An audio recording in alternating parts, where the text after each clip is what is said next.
That Don't Sound Right is a podcast about talking the way we did before the internet, when you could not prove anyone right or wrong. All the expertise was contained in the people involved with the conversation. I'm Peter. I'm Cecil, and I hope you enjoy our conversations. And as you listen, if you find yourself silently saying, that don't sound right, send us a comment. You're one of us. But there's got to be a way to get rid of it. We ready to go? Is to hire a sound engineer and pay them $150 an episode. Yeah, I don't know about that. I think...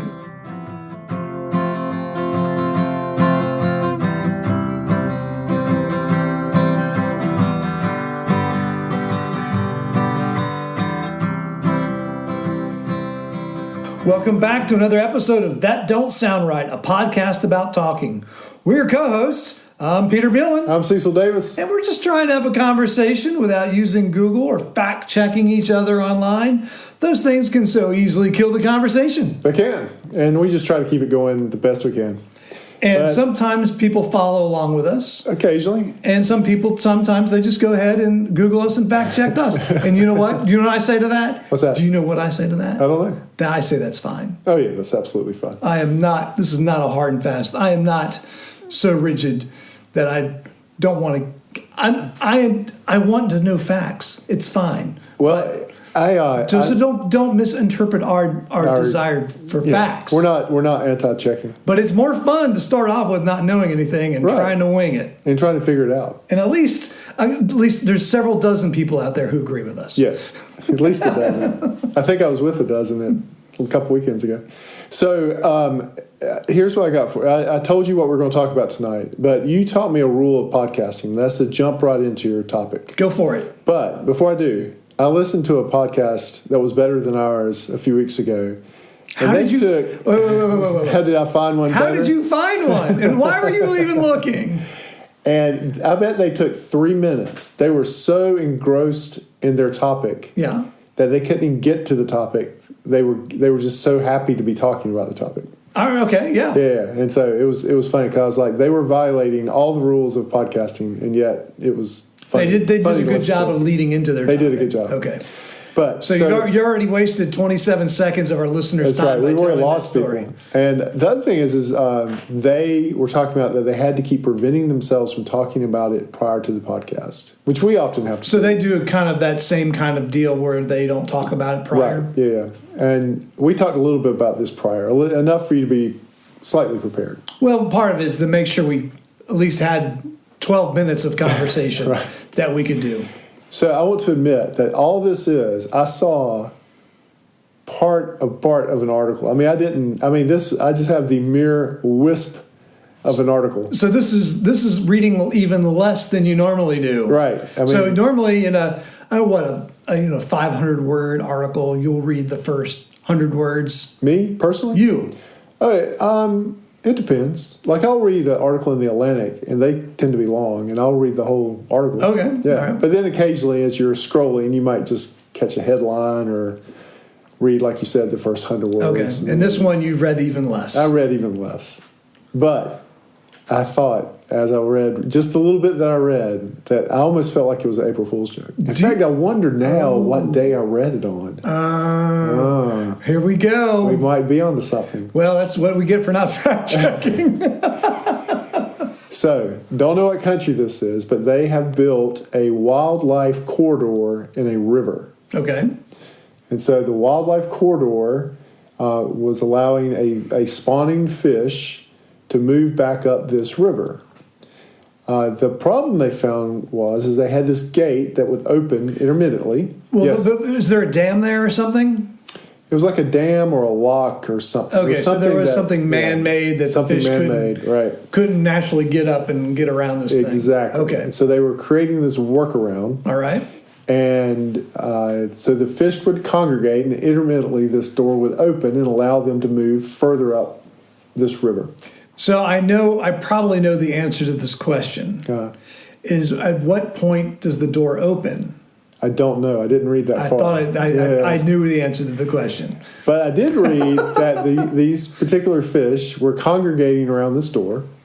This is going to turn out to be April Fool's joke. I can feel this as I'm talking. Is this something your brother sent you? No. Right. I stumbled upon this completely on my own.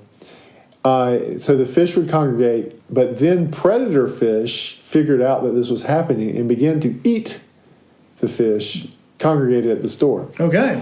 Because they're not, well, I mean, the predator fish can't go any further upstream either. Right. So they get to a dead end, and look, it's a restaurant. It's a smorgasbord. So what they decided to do was put a live camera. Wait, who's they? The fish? The government. The government. Yeah. Decided to put a live camera. All right. And during the spawning season. Like a webcam. Like a webcam. All right. Fish cam.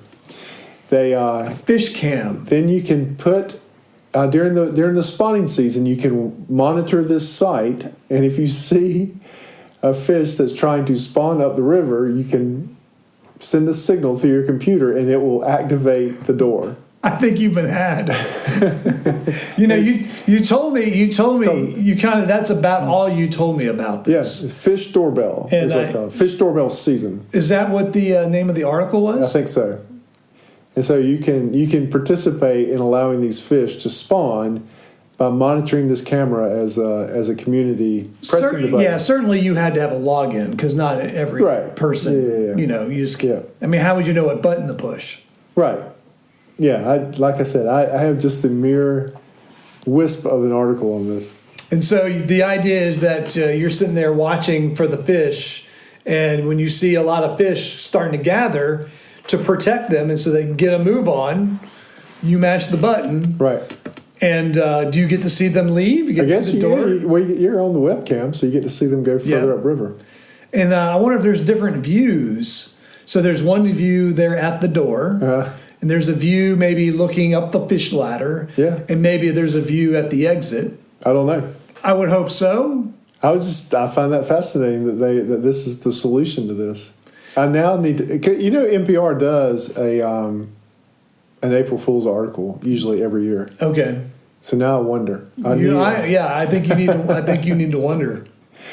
But it made sense to me at the time because they're starting to build fish. I mean, they've built fish corridors and wildlife corridors. They've had fish ladders forever for spawning salmon. Yeah. And because bears stand there and wait for them to spawn up the ladder. Well, even the bears even sit there at waterfalls, right? You've seen those classic videos of bears at big waterfalls where the fish are jumping, 5-6 feet up a ledge. Yeah.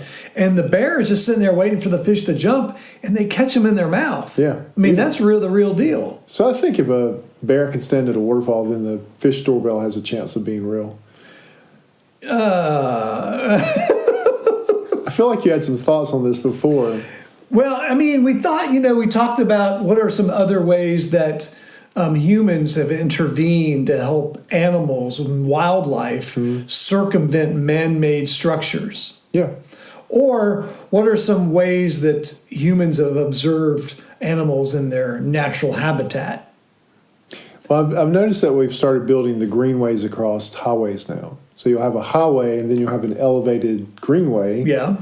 Which is a wildlife corridor. I've never seen this. Yeah. Where is one of these located? I think there's one on 19... Well, I refer to as 19E, but I mean, obviously that depends on which way you're going. In the western part of the state? The western part of the state. Okay. Yeah, I think they have a wildlife corridor over 19E now. Really? Yeah. Okay. And so all that is just, if you can imagine, it is the highway is dropped a little bit, and then there's a dirt-covered bridge basically across the top that wildlife, I guess, are supposed to know to use. I guess there's high fences to kind of funnel them in. Yeah, maybe. I do know in Florida, I forgot one of the major roads down there. It wasn't like an interstate, I don't think. But it was kind of a bit 4-lane divided state highway. They built a multi-million-dollar overpass. So instead of having the green space go over the road, they made a tunnel. And this allowed bear to migrate north and south. Through the tunnel? Through the tunnel. I wonder if any humans ever went into that tunnel. I'm sure they did. I'm sure humans went into this tunnel. I mean, it was kind of a big tunnel. Yeah. It was spacious. Right. But the idea was to hopefully that the bears would funnel, and I guess that the animals, the deer, would funnel themselves underneath this tunnel. Right. Instead of trying to cross the roads. Evidently, they're having a lot of deer and bear strikes. I wonder if that stuff worked. I don't think it worked. Oh, it didn't? No. I think the word on the street was it didn't work. They were The word on the street. My parents lived down there, so they were on the street. And so the word on the street was that people were still hitting bear and deer along that road. It did not work. They spent millions of dollars to divert the road, put a tunnel. It didn't work. It sounds like a good idea. But the problem is that wildlife are wildlife. They're not necessarily going to know that is there for their use. They don't read. They don't understand arrows. Right. And maybe this was just a grand experiment. Yeah, maybe so. Maybe it'll work. I mean, how else can you test something like that unless you just try it? Right. Like the fish doorbell, which unless you just build a fish doorbell, how else are you going to try it? Well, it doesn't seem too out of the... So one of the questions you might ask yourself is, who's going to sit there and look at fish? Oh, I think I would. I'm staring into my aquarium for hours. I think you're right. One of the first things we bought my mom and dad was a tablet. It was when tablets first came out. It was a Samsung Galaxy tablet or something. Yeah. And it was so my mom could watch the Eagles of Decorah, Iowa. Have you heard about the Decorah Eagles? No. So they have a doorbell? So they don't have a doorbell, but they have a webcam. And it's these bald eagles. It's it's some kind of wildlife refuge. It might actually be a fishery, a fish hatchery. What are these things called? Hatchery. A hatchery. Yeah. And so they noticed that these eagles kept on roosting around there. Well, of course, there's free food. Right. But they said, well, let's do this. So they mounted some webcams around the nest, and you could watch the Decorah eagles, the male and the female. You could watch them 24/7. Wow. You could watch them build the nest, get it ready. You could watch the female lay the eggs. You could watch the female guard the eggs. You could watch the male bring the female food while she was, nesting on the eggs. Huh. I mean, everything. You could watch the eagle. It was a big deal when the eaglets hatched. Yeah. It was a big deal. And you could watch all this live. And so my mom would watch this for hours and hours and hours on end. Right. And so the issue was she was using the computer. Yeah. Dad wanted to play video games. Oh, right. So we needed to get her off the computer. So we got her this tablet. She would just watch this and watch this. And then even on there was a message board. You could log in. Okay, you could log in. This became a community.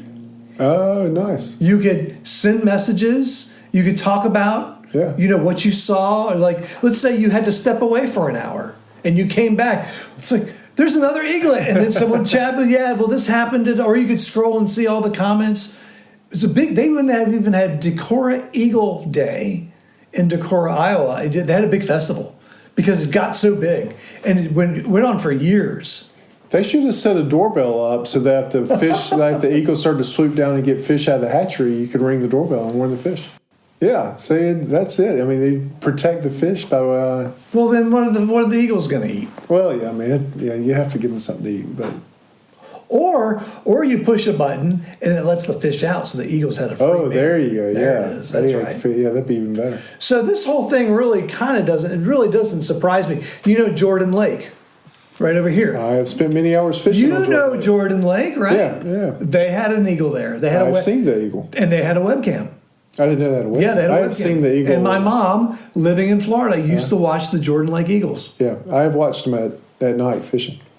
Or at dusk, but not at the night. You didn't see it. You didn't see a clear view to their nest. No. You couldn't see. We were hoping they would not mistake us for prey out there in the middle of the lake. Yeah, little bit of canoe. But I mean, you could watch the eagles bring whole fish up to the nest and feed the eaglets, and all the way up until the eaglets would start to wander around and fly off. Well, I think they do that with sea turtles too. Do they have sea turtle cams? I think so. I'm to the point now that I'm starting to believe the fish doorbell. When the show's over, we're looking it up. We'll put a link in the show notes. Yeah, fish doorbell. So fish doorbell season. Either way, it's going in there. That you got April chumped Fool, again, which will be classic. But yeah, it makes sense though, because I think you can watch I think they have cameras on the ones that are recovering, especially at the Sea Turtle Museum. You can watch them for hours, I guess. So I think my doorbell is not completely out of. Well, I mean, let's at least say that as we heard last week, that the foul ball was real, and you were not duped on April 1st. No, you were. There was legitimate fear. Concern. In fact, I was starting. You started to get me worried. I did not have a prank pulled on me this year. Oh, not that I know of. Not unless there's one. The fish doorbell might be it. I may have fallen for that. I did fall for one on NPR one year. Which one was it? One year they had a guy on that could make all these different sounds with his mouth. And so he was doing and he was teaching you how to do it on the radio. And so he would do the train. It would sound exactly like a train. And then he would tell you how to do it, and then it wouldn't sound anything like it. Right, then he would do this something else. And then it turned out to be so I was going down the road trying to mimic the sound the way he was doing it. But it would sound exactly like, it was. So they were actually playing were playing a real sound of a train. Yeah. I used to love NPR on April Fool's Day because they would do that. And I haven't listened to it I haven't listened for that particular, I don't know if they still do it. I don't know either. It may have gotten too risky. Maybe one day we'll know, because we will be a featured show on NPR. You never know. If Click and Clack can be on NPR. Yeah, on FDD. I bet you our sound quality would improve. For those, just for those of y'all been around a long time, we've been messing around with our sound quality, and we just spent about 30 minutes trying to fiddle with it again. We're trying to get rid of this background static. Hey, if anyone has any ideas, let us know. So I want to circle back just for a minute to the bear tunnel. Yeah. So I think we talked about this on another episode, but have you ever traversed a highway in a tunnel on foot? So, what do you mean? So they're try crossing a highway. Yeah. So I was in the Chinook Forest, which is at NC State. Okay. So you know where the Carter Finley is? Yeah. So behind Carter Finley, there's a place called the Chinook Forest. All right. It's named after somebody, and so I think it's a stand of some tree that probably pines. No, it's like beech or something like that. It's kind of rare, or they're old trees, anyways. But you can cross from the Chinook Forest over to Reedy Creek, the proper part. But if you know where the drainage tunnel is under US 40, Interstate 40. All right, this is a big drain tunnel. Yeah, it's big. It traverses the. So I guess it's not necessarily a drain. I think it maybe lets a creek go from the Chinook Forest back over to Reedy Creek. So there's water in it all the time. Yeah, there's water in it, but it goes under. There's probably 6 lanes, maybe 8 at that point on 40, because it's merging into Wade Avenue right there. Yeah, it's going there. Oh, wow. So it's like 6, 8. So my dad and I walked that thing one time without flashlights. We just were in the Chinook Forest, and we were like, hey, we can cross over here. So we had to do it twice. Because you had to go back? Because we had to go back. So you could see the light at the end of the tunnel. When you get to the middle of that, all you can see is a pinpoint light on that. I mean, you have to really, yeah. It's that long. It's that long, and all you're seeing is you can see the light, but it's just a dot. And so you've got to mentally tell yourself you're going to make it. That you've got to keep walking toward that light, and and then it grows bigger. But yeah, it's not I can understand why bear might like. Yeah, right. Why would I go in here? Yeah, why would I go through? I'm not hibernating. It's Florida. Because it's dark too. You can't see. I mean, I guess maybe a bear can see. But. Yeah, I don't think this. I think this tunnel was pretty short, and it was big in diameter, so it wouldn't have that issue. Right. But maybe it still wasn't good enough. Yeah, I'm just saying. I sympathize with bear not taking a tunnel like that. Oh, yeah, right. It actually sounds like a trap to me. Well, I wasn't prepared to hike through there in the shoes I had on, and so what I was thinking the whole time, I was doing a lot of splashing because I didn't want to be any snakes. That's right. I wanted to keep them moving along. Keep the snakes, yeah. All right. That don't sound right, but I think we've exhausted the fish doorbell. I know everybody's going to race to the computers to see if this was real or not. The Google is lighting up. But before we close, we want to thank everyone for listening. this is your first time and enjoyed the conversation, would you consider hitting the subscribe button on the platform you listen with? Also, if you're a long-time listener, go out there and give us a rating and leave us a review so others can easily find us and join the conversation. That Don't Sound Right is a production of TDSR Podcast in conjunction with Camel City Studios. We want to mention Wonderfully Made Designs, which is a small business specializing in custom-made t-shirts and decals. Contact Casey at Facebook, Wonderfully Made Designs 139.14. Use TDSR 10 for 10% off your first purchase. All right, so I am your co-host, Cecil, and your sound engineer. And as Peter said, we did some engineering on the sound tonight. Peter's your other host and web designer. Camille's our part-time barista. Emily does your graphic design. Ella does your Instagram. Giorgio tests our merchandise. Brent has been international once again. I think he was in Iceland. And listener number 1 is also international this week, or last week. So, and as always, listener number 1 is Scott. So until next week, keep talking. And stay curious.